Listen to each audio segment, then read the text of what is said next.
How's it going, guys? I'm Jeremy, and today I'll tell you about how to save some money and how I think you could live under $1,000 a month in the States. Most people would probably be a little over that, but I definitely think it's possible. Now, there's a little bit more made for like if you're doing the van life or living really cheap, but the other advice could help for anything. Like right now, I'll be in an apartment in the next year, and I'm going to use a lot of these ideas just to save a ton of money in general. So the first thing you got to understand, if you're really going to try to go like under $1,000 a month, is that all of this is going to take a lot of sacrifice. Like, you're not going to be able to go out to eat. You're not going to be able to drink craft beers. You're not going to be able to, spend a bunch of money to go to whether the movies or different things. So it's really more about sacrifice than anything else. So if you're not doing the van life, you should try to look for somewhere you could live cheap, obviously, right? And for like the last 15 years or so, I lived in China, Taiwan, and Nepal. And so I've generally looked for cheaper place to live. I taught English a lot of that time and did tours.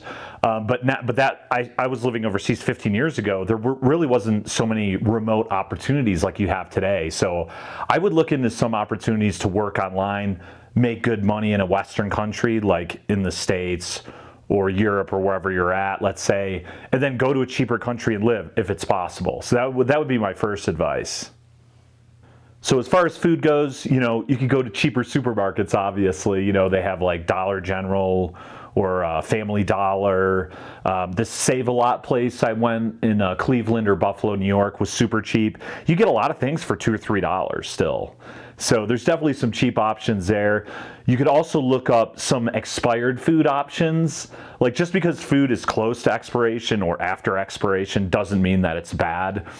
Some of these stores just take all of the products. Maybe the box was damaged or some small issues or something was returned or whatever. You could Google like wholesale food or expired food and stuff and look for some options. There's salvage food you could look up. And I know if you're in Denver, there's a place, Ashes or something like that. And they have some cheap things that are like, stuff that's expired or whatever. So that's definitely a good option.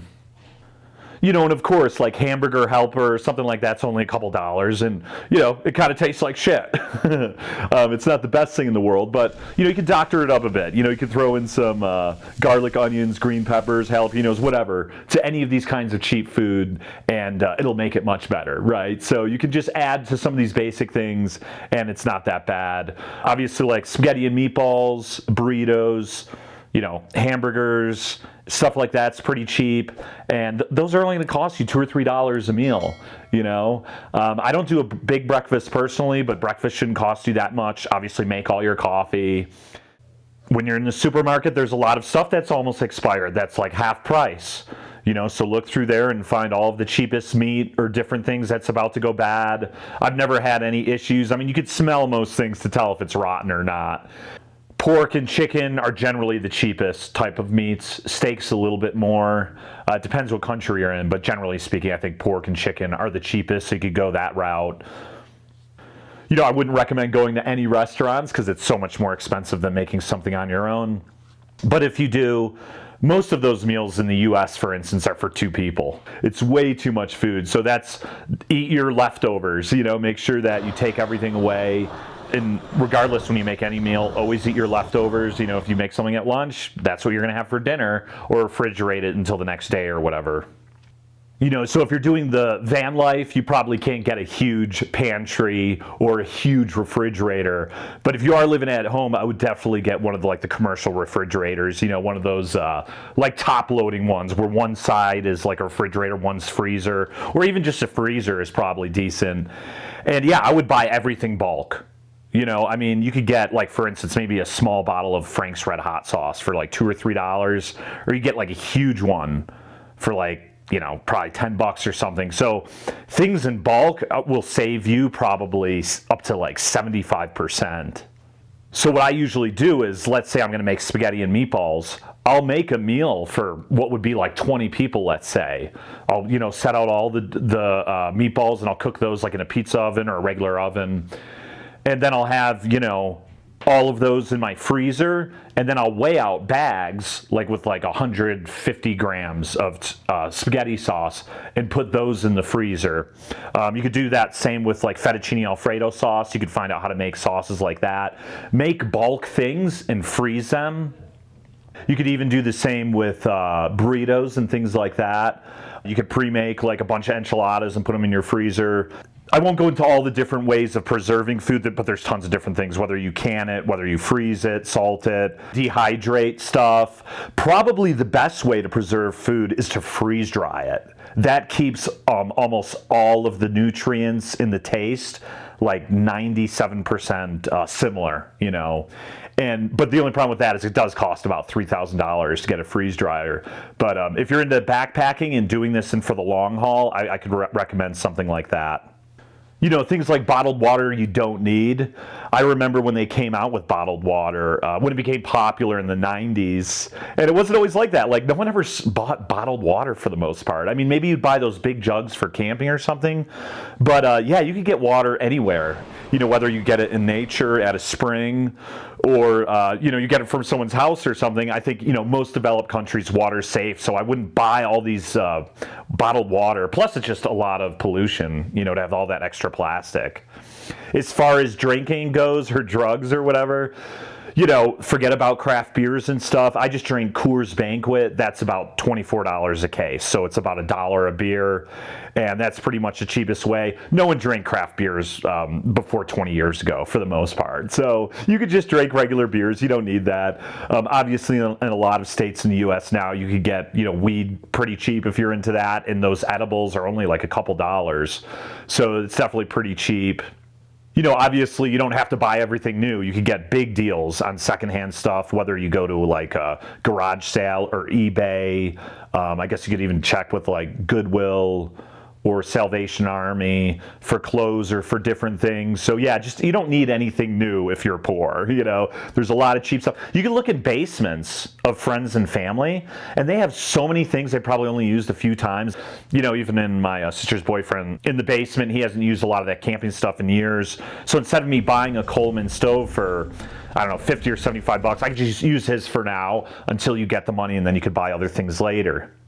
You know, as far as cheap rent or camping goes, you know, there's a lot of dispersed camping areas. They don't have bathrooms and, you know, showers and places to dump your trash or electricity, but it's free. And so there's a bunch of free camping areas all around the states you can go to.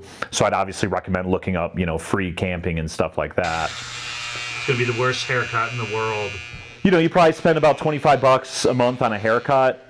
You could cut your own hair. You know, you could buy some trimmers for 20 bucks or $25, and you could put the clip to like 3, which is pretty short, and you could just shave off all of your head and hair, and then you could do the sides, maybe like a 2. And it's not too bad. The only hard part is getting like the back of your neck. So you might have to get someone to do the very back part so it doesn't look bad, because even with a mirror I was trying to do it. It's super hard. Or you could just leave it like I did for a month and I look like Teen Wolf, but you know, it's all good. You know, I guess when you do the van life, or if you're really this poor, like, you don't have to worry about eating shitty food like it's going to be bad for your health or whatever, because like you're not going to want to live long anyway, and you don't really have to worry about getting laid that much if you live in a van or you're super poor, because you have nobody to take people on dates and stuff anyways. So you can lower your standards a bit and your expectations.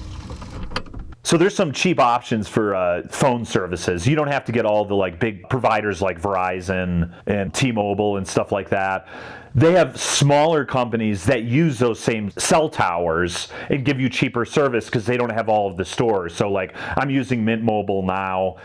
You could get like a year for like 20 bucks a month with about 10 gigs a month. Okay, and the unlimited plan you get for like $35 for like a year. So you got to pay a year in advance if you want the cheapest option. Otherwise, it'll be about $40 or something. So yeah, go for the cheapest mobile plan. And a lot of those, you could use that SIM card in a lot of different phones. Like I'm using my Chinese phone, which works for Mint Mobile, but that's not going to work for like a Verizon. They want me to buy the phone. So just try to look for some of the services like that. Now, health and car insurance is a big deal, obviously. Health insurance, I think the cheapest I could see would be about $100, but it's probably for something decent would be $300 to $500. So I would just go with like, I could go, I'm a veteran, so I could go to the VA hospital, which is what I would do if I had an issue, or I'd probably just get the basic one for $100. Car insurance, same thing. That's obviously going to depend on your age and if you're male or female, where you live. I think mine right now is about $100 a month. It should actually be quite a bit cheaper, but I was in China so long that it doesn't recognize my previous driving, obviously. So, but yeah, you can try to keep that down. That's up to you. You know, I mean, if you're not going to the hospital a lot and stuff, I don't think you really need like a really comprehensive plan, but that's on you. You know, toiletries and stuff could be pretty cheap. You obviously don't need to get like expensive hair products. Like if you're a guy like me, I mean, I don't see what you need more than 1 bar of soap for. You could wash off everything with, you know, a bar of soap, and your hair too, especially if you don't have a ton of hair. I mean, big deal, right? Conditioner, shampoo's better. It makes it I mean, give me a break. Just a bar of soap, $1 a month there. So you can save on that. Same thing with shaving. You know, the best time to shave is actually after the shower, because I used to do it before I got in the shower, and then you'd use the shower to rinse off the shaving cream. But if you shower first, it kind of opens up the pores a bit, and it actually makes it easier, and you don't have to use shaving cream. Yeah, so anyway, just a basic breakdown. I think $10 a day of food could be totally reasonable, so that's about $300 a month. You could maybe give yourself another $100 a month for like going out to eat, which would be like maybe once a week with maybe 1 beer or maybe not drinking at all. You know, if you're into smoking pot and alcohol, you could say $100 there. That depends on the person. You know, some people obviously don't drink much. I think if I have a case of beer a week, that'd be about $100 a month. Yeah, the medical, the same. I wouldn't spend more than $100 personally. That's on you. Gas, it depends on your driving. That's probably a couple $100 a month. The phone's $25. Car insurance could be $50 to $100. And then, of course, you're going to need to set aside at least $100 a month for like car maintenance and miscellaneous stuff and some clothing. So that's around $1,000 there. You know, you can try to figure it out on your own, try to budget, see what you could do. I think the trickiest thing is probably food. And once you can kind of get down on your food stuff, learning, you know, I mean, obviously if you don't cook much, you're going to have to learn how to make some basic things, which isn't hard, like burritos and pastas, and a lot of that stuff isn't too hard. So you can learn that stuff on your own and get that down to like $4 meals pretty much. Shouldn't be over $5, and should be a problem. So anyway, I hope this helps you out a little bit. You should even be doing this regardless, to an extent. You know, I mean, obviously, if you have more money, you could go out a little bit more, and you can get a little better products. But it's a good way to save money because, you know, I realized, you know, I spent so much extra money I don't need to. You know, always going out and stuff. It's like you don't need to spend $10 at fast food. Like you can make a burger and like a salad for like probably $4. You know, so you're spending 3 times as much when you go out. So guys, I hope you enjoyed that video. If you did, hit that like button and subscribe if you want to see more content. My channel has a lot of different stuff from my travels around the world, whether hiking or biking, and some of the things over the years I've done, whether I was in the military, commercial fishing in Alaska, or my experience living in China and Taiwan for 15 years, and I was a teacher there and led tours and did all kinds of stuff. So if that stuff's beneficial for you or entertaining, subscribe, and I hope to see you next time. Cheers.